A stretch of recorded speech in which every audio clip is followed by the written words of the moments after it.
walking side by side with her, bro. Okay, I'm passing her.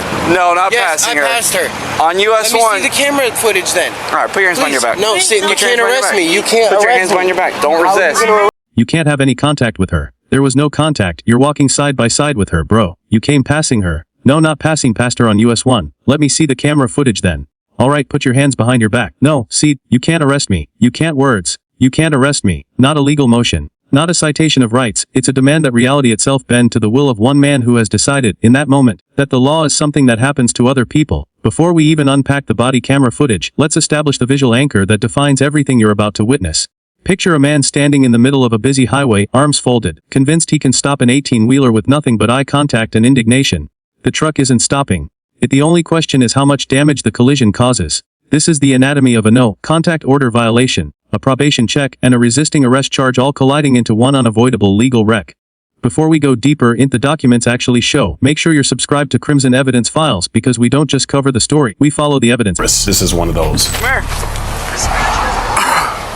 Raymond, come here. What are you walking away for? I continue walking. I know. Why am I being stopped? Because you're on probation. Yes. And one of your conditions is you can't be near her. I'm not anywhere near her. I was right in front of her. Stop it, my man. Sir, I was right in front of her. Who's your PO? I don't know yet. What do you mean you don't know? I have my first appointment tomorrow. Tomorrow? Yes. But you signed the paperwork. I'm technically not near her. Let's establish the scene. This is Flagler County, Florida, US-1, a public highway. Officers observe two individuals walking side by side. One of them, Raymond, is on probation with an explicit no-contact order regarding the woman next to him. That order isn't a suggestion. It's not a guideline that activates only if someone feels like complying. It's a court ordered by a judge with the full weight of the state behind it. The officer initiates contact, not with aggression, but with a simple directive to approach the patrol vehicle. The response is immediate deflection. The subject doesn't comply. He demands to know why he's being detained. The officer states the obvious. A probation condition forbidding proximity has just been violated in plain view. The subject counters with a technicality to her. He wasn't looking at her. As if a restraining order cares about the direction of your gaze. Okay, so let me just explain a little bit about protective orders and restraining orders because it varies a little bit jurisdiction to jurisdiction, and I worked domestic violence for a while, so I dealt with a lot of these protective orders. Protective orders and restraining orders have to be signed by a judge in nearly every jurisdiction, and most of them dictate a distance that the people can't be around each other, locations that people can't be around each other, and usually there's an adverse party. One of the parties files for it, and one of the parties is served with it, and it's not enforceable until it is served, and usually they are served by officers. It can be very dangerous if anyone elects to serve an adverse party. There have been horrific situations that have occurred where people have turned extremely violent when being served with a protective order. Doesn't matter. Let's pause and translate the legal framework here into plain English.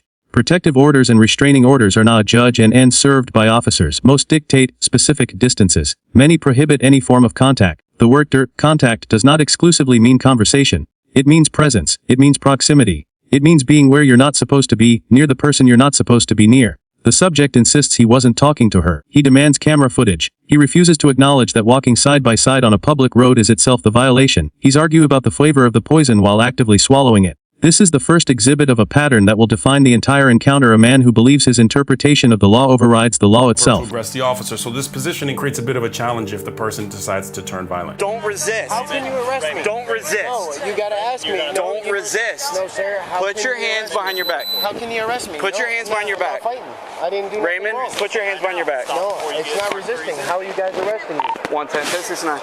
How you guys arresting me? Put your hands behind your back. No, how you guys arresting me? Raymond, How you guys arresting me? put your hands behind your back. No. Then would you let me go? I need a county unit as well. Let me go. I will be fine. Put your hands behind your back. Quit tensing up. Now we arrive at the ticking clock moment. At what second does non-compliance become a felony? Because that's the question that transforms this from a routine probation check into a criminal case with years of prison time attached. The officer issues the command to place hands behind the back. The subject refuses. The officer issues the command again. Refused. You can hear the shift in the officer's voice. This is no longer a conversation. This is a compliance sequence, and every refusal is a separate brick in the wall of a resisting arrest charge. The subject invents a new defense mid-struggle. Tensing up, he's just not cooperating. He warns the officers that if they take him to the ground, he'll cry police brutality. He's scripting his own victimhood narrative before the handcuffs even touch his wrists. He was warned multiple times. You're gonna get tased. Put your hands behind your back. Police brutality. Put your hands behind your back. Tase me. Put your hands behind your back. Put your hands behind your back. your hands behind your back. I've been stabbed. You can't tase Put your hands behind your back. You cannot tase Do it now. Sir, you can't tase me. Put your hands behind your You back. can't tase me. I'll have a lawsuit. No. Put your hands behind your back. You can't tase me. Put your hands behind your back. Police brutality. Okay. Put your hands behind your back. Okay. Back up. Back up. Babe, put this on camera. Police. The refusal continues. The officer warns that the taser will be deployed. The subject doesn't comply. He threatens lawsuits. He claims stabbing as a medical shield. He treats the taser not as a consequence of his own actions, but as a random act of state violence. The drive stun is applied. This isn't the prong deployment that causes neuromuscular incapacitation. This is a localized pain compliance technique. It's a sharp, immediate consequence designed to end the physical struggle before it escalates to something far more damaging. The subject's his companion, the very woman he's not supposed to be near to record. The irony is surgical. He's demanding documentation of police conduct while actively creating the conditions that force that conduct. He was warned multiple times. Back up. Back up. No, you can't do nothing. She can go ahead and videotape this. They just tased me. Male security. I am on fuck. I have been stabbed a few years ago. I have trauma. They tased me. And they tripped me. I was not being resistant. A couple things I want to go over when we have this type of situation here. One is that the officer, I believe about 25 times said, put your hands behind your back. And obviously the person is not complying. And then we have the female who is the, I believe, adverse party in this protective order where they're not supposed to be near each other. And I don't know if she filed this or not, or if a judge just said you guys can't be around each other. But she is obviously around the male. It appears to be voluntary. She's not been checked. The officers now are on the ground wrestling with this person, and this creates a huge challenge and a safety challenge. Many times you hear people say that domestic disputes are one of the most dangerous calls that an officer can respond to. And now the parallel narrative emerges, and it's where this case moves from a standard arrest into something far more instructive about domestic dynamics. The female party, the adverse party on the protective order, is not leaving. She's not seeking safety. She's filming at his command, narrating his grievances, acting as his documentarian. This is the gravitational pull of a toxic relationship. The court has ordered them apart. The officers are enforcing that order. And she's voluntarily standing in the middle of an active arrest, phone raised, siding with the man she's legally required to avoid. Officers who work domestic violence cases will tell you the same thing. These are the most dangerous calls, because the victim can become an adversary in a heartbeat. You're not just fighting the suspect. You're fighting the bond that defies all logic in every court order. Tase me. Don't tense again. up on me. Tase me again. I will kick you in your shit. Tase me again. I dare you. Hey, we are homeless. This is police brutality in Bunnell, Florida. And you're not supposed to be around her. You're on probation. You can't be around her. I was never near her. Okay. I was walking right ahead of her. No, walking. Don't listen to this fucking pig that tased me for no reason. I was not being resistant. And he still got a gun on my back. It's not a gun. It's a taser. It's still a fucking form of a gun, you fucking No, it's pig. not. It's a taser. You didn't even get tased. You got drive stun. If you guys see this, You got go drive ahead and file this lawsuit. Is he going to jail? Yes, he's under arrest. I'm under arrest for what? Violation of your probation. Oh, yeah? Resisting arrest. Oh yeah? For what, you stupid fucking... It don't... Here's where the evidence folder gets significantly thicker. After the initial physical struggle, after the taser, after the Hansen de-escalate, he escalates. He dares the officer to tase him again. He threatens to kick. He announces he's homeless. He announces he has a lawsuit. He's building a media narrative even as his own body is being restrained. The officer attempts to separate him from his property. Following standard procedure, the subject turns a wallet transfer into another constitutional crisis. Every administrative step becomes a new battle fear. This is resistance born of fear. This is resistance born of entitlement. The belief that he can out-argue, out-threaten, out-litigate the arresting officers in real time. Walking right ahead of her. No, walking. Don't listen to this fucking pig that tased me for no reason. I was not being resistant, and he still got a gun on my back. It's not a gun. It's a taser. It's still a fucking form of a gun, you fucking No, it's pig. not. It's a taser. You didn't even get tased. You got drive stun. If you guys see this, You got go drive ahead and file this lawsuit. Is he going to jail? Yes, he's under arrest. I'm under arrest for what? Violation of your probation. Oh, yeah? Resisting arrest. Oh yeah? For what, you stupid fucking... It don't matter how long no I'm bond. in It there doesn't matter. for. Because I'm going to have a lawsuit on this stupid fuck. Yeah. What's your fucking name and your badge Sergeant number? Weaver, you know me. No, write that shit down, you I was the stupid one who fuck. saved your life when your You guts didn't were save hanging. my fucking... Then the backstory detonates. Sergeant Weaver reveals that he was the first responder who saved this man's life years earlier. He held his organs inside his body after a stabbing. The subject denies it. He mucks it. He dismisses the officer who once kept him from bleeding out on the ground. This isn't relevant to the probable cause for arrest, but absolutely relevant to the psychology of the encounter. You have an officer who once preserved this man's life. Now being told that his life-saving actions were meaningless, the subject weaponizes his own trauma, claiming PTSD as excuse for his behavior and an accusation against the officer. He was warned multiple times. That phrase now completes its third and final iteration. It's the damning refrain of this entire case file. Not once, not twice, 3 times we've returned to this truth. The warnings were clear, repeated, and ignored. You and your fucking nuts. You just asked to get the car, didn't you? Move before I elbow you in your fucking nuts. Wait, don't. Why are you gonna catch a battery LEO? I don't give a fuck because you fucking tased me for no fucking reason. I didn't tase you for no reason. Yeah, you did. I was not resisting and you fucking tased me. Fuck. I was not resisting and you fucking tased me. Yeah, you were. No, I was not resisting. Everything is on camera, and, Raymond. Alright, then I want to see that fucking camera footage because I was not resisting. Right here, don't worry. I was not fighting you guys. You guys tripped me. I did nothing wrong. Yep. You guys cannot arrest me for sitting there saying something. You guys can't just pull up on me for no reason at all. Now we reach the self-executing confession. The subject, in the middle of his tirade, accidentally tells the truth. He demands to know why the woman isn't being arrested too. He reveals that they both have protective orders against each other. Mutual no contact. He just admitted on body camera that he knows exactly what the legal boundaries are, and officer seizes the admission immediately. This is no longer a one-sided enforcement action. This is 2 people violating the same court order in the same place at the same time.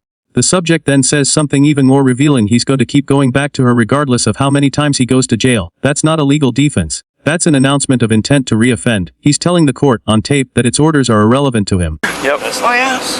Oh yeah? Wait, Then I guess I should go ahead and do something to actually get... Come on. Come on. What?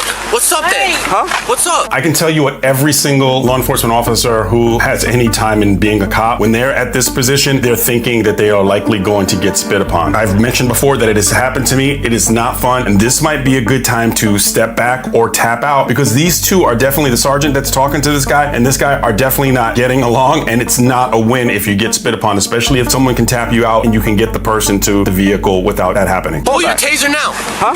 Pull your taser now. Raymond. Pull your You guys taser pull him now. back? Yeah. Pull your taser now. You want him at my car? Yeah, Yeah, I don't pull your kick. taser now so I can kick you.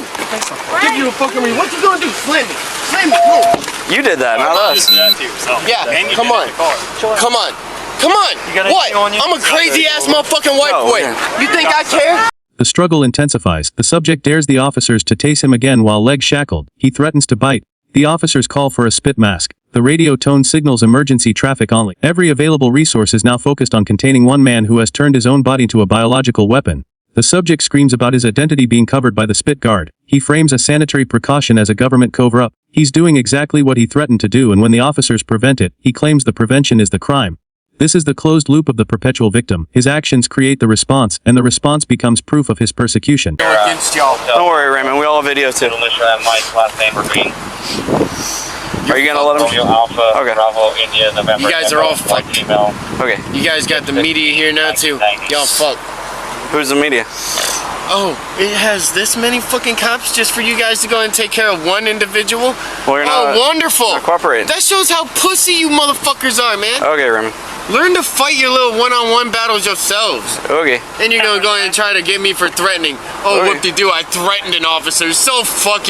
The legal classification arrives. The subject argues that threatening an officer is a misdemeanor. He's technically correct, but he's missing the larger charge. Resisting arrest with violence is a felony. He demands to know where the violence is. He didn't swing. He didn't punch. The officer explains what Florida law makes clear: violence doesn't require a closed fist. Tensing against restraints, refusing commands, forcing officers to physically subdue you, that meets the statutory threshold. He doesn't have to agree. The law doesn't require his agreement. It only requires his conduct, and his conduct is captured its entirety on multiple cameras. His promise to beat the charge is not a legal strategy. It's a slogan. It's around your neck. We're not gonna... Doesn't matter, you fucking cut it, you fucking asshole! You can't kick me. Now you kick me. No, I didn't Battery kick LEO. you. You kicked Alright, him. where's the proof? Because I went right here. No. How did I kick you? Now you're How up, did I now kick you got a battery LEO, Raymond. Nope, because I didn't kick you. 3 people saw I did not fucking kick you. There was not 3. I did not kick you. No. This Now you got a stopped, battery and LEO. that was a fucking chain. That was not me. Now you got a battery LEO, Raymond. You didn't. See, now you're fucking lying because No, you you're kicked fucking forward. officers. You kicked forward, All right, and your what's leg went back. badge number 2? Because I'm gonna get your ass in court too. He's a commander. I'm getting all you motherfuckers in court. Can't wait. Let's go back through this sequence right here with the cutting off of the bandana. There are some challenges that you can create under the circumstances. Of course, they don't want him to have the bandana around his neck, and he's not being cooperative in any manner, and he is being physically resistant in a lot of different ways that I'm observing. So this is a non-compliant no person. And the one person who he really doesn't like is the sergeant that keeps talking to him. And I see an array of other officers that could potentially tap the sergeant out. I'm not there. And I always tell you, it's not lost on me that I set this to 72 when I do this. But I'm talking to the young aspiring officers when you're dealing with a person in this manner. The sergeant decides to take out his knife, my old school Spyderco. A lot of you recognize this. This is the old school Spyderco knife. He elects to take it out and he elects to cut off the bandana. Let's say that this subject who's being resistant flings his head back and the base of his skull while A critical moment of officer discretion unfolds. The subject has a bandana around his neck. That's a ligature risk. The sergeant decides to cut it off with a knife. This is a high-risk, high-precision decision. A sudden head movement from the subject could cause a laceration, a spinal injury, or worse. The tactical analysis here matters. Could another officer have untied it instead of cutting it? Could the sergeant have stepped back and let someone else manage the contact? The video raises these questions honestly and they deserve honest answers. Every use of force, every physical intervention becomes a permanent entry in the record. The subject screams that they cut his property. He adds it to his list of grievances. But the officer's obligation is to safety, not to the preservation of a neck accessory that could become a weapon or a noose. If they're a bandana, then so be it. Every department is not going to be that. And as a sergeant, if I observe this, I would think through, is there a different way that we could have potentially done this? Could we have given the officer that was attempting to just untie it a couple of extra minutes while the sergeant walks away to untie it? It got tied on and maybe he could have untied it. I don't know, but I want to speak in a manner that can do this job in the most professional and safest manner for everybody that's involved. I'm getting all you in court. Can't wait, Raymond. Nope, I'm getting all you in court because I'm beating it all. Watch. Hey, he Get also, off Commander. the fucking chain Hey, so- now. Commander. Shut up for what? Commander. Shut up. Hey, he also headbutted the car and dented I still it. have my head. He also dented the car. Neck brace too? So you got a neck shackle too? Because I'll Just headbutt making your sure ass. you don't kick me again, that's all. Standing on the chain. No, because I didn't even fucking See kick it? you. Yeah. Yeah. Dented it with his forehead. Where's the dent? I don't know. I don't see a dent. Right in front of your face. Dented my car, There man. is no dent. The sheriff just no noticed dent. this too. There is Brandon, no. what? You did that, you stupid fuck. You slammed my head there. Okay. You You're on did that. camera, Raymond. No, it's on camera that he pushed my head there. No, he didn't. You did. No, you ran up and you smashed your own head onto it. You did. And Officer Yeah. Hershey's hand's there to prevent you You're a from liar. doing it again. You did it. You did it anyway. No, misdemeanor and benchmark. That's her. Yeah. He's in Have release for fun, a you battery alarm. stupid fuck. You're on inmate Have fun release for what? a battery on You the shouldn't way even be worrying about me out. for Going back this. again? You want me to arrest You her? shouldn't even worry about me with this battery on a law enforcement that you so-called did to you. Okay, Raymond, do you have any? Property damage enters the file. The subject headbutts the patrol car. He dents it. He denies it. The officers document it. Medical personnel arrive. The subject refuses treatment, then demands it, then wishes coronavirus on the responders. He threatens further lawsuits. He promises to see every officer in court. Every offer of medical assistance is met with profanity. Every attempt to check his pockets standing up is met with a dare to take him to the ground. He's not just uncooperative. He's strategically uncooperative. He's trying to force additional physical contact so he can add to his list of accusation the body cameras are running. Every word, every refusal, every threat is being timestamped for the prosecutor's office. I know his has the thing where he can't have any contact with her. Yeah, so she had those charges and she's already pled out to like probation. So did he. She's on probation. But she has nothing, no contact wise? Raymond, come on, get in the car. Police brutality! Stop police brutality. Police brutality! Stand up and They pulled me and hurt me! They pulled me by my feet and dropped me! Get in there. They're throwing me in! Police brutality! Police brutality!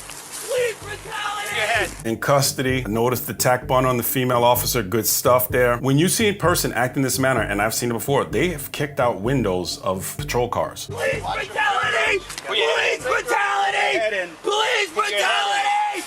Police brutality! You stand in my head!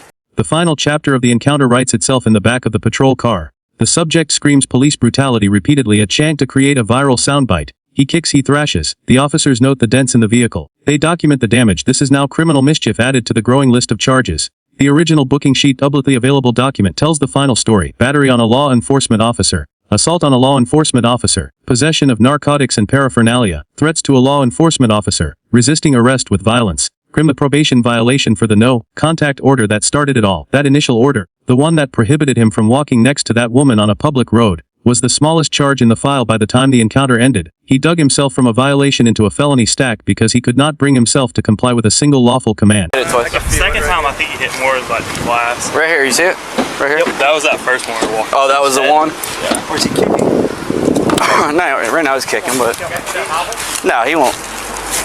He is leg shackled. So the original video has the charges listed for the subject. It appears that he was booked for battery on an LEO, assault on an LEO. LEO is law enforcement officer, possession of narcotics paraphernalia, threats to an LEO, resisting criminal mischief, and probation violation for a no contact order, which would have been the order that the sergeant knew that he initially had. There's a couple of things that I'd like to mention in closing of this. These domestic relationships, people will at some point not be getting along, and then they end up getting along while the order is still in effect, and officers have to deal with that frequently. There's also something else I'd like to share that I want to start to add on to the segments as it progresses, because in policing it's incredibly important to be humble, and humility matters. And so I want to say that a lot of the growth of this channel is due in part to the things that I've learned from other officers, and so many officers have reached out to me, not only within the country but internationally, and some of them have been so kind as to send me challenge coins from their departments, and I want to acknowledge those departments, and as I get them I'm going to showcase them. So for this episode, This brings us to the call to research. The document you need to find is the initial probable cause affidavit filed by arresting agency in Flagler County. It is a public record. You can request it. When you read it, pay attention to the specific statutory language cited for the felony resisting with violence charge. Compare that language to the body camera audio you just heard. Here is the question for the comments section. At what precise moment did the subject's actions cross the line from passive non-compliance, which is a misdemeanor, into active resistance with violence, which is a felony? Was it the tensing of the arms, the threat to bite, the dare to tase him again, the headbutt to the patrol car? Identify the exact second the case flipped. The evidence is waiting. If this forensic breakdown on how a simple sidewalk encounter becomes a multi-count felony case, smash the like button, share this video, and subscribe to Crimson Evidence Files with notifications on, because out here the documents don't lie.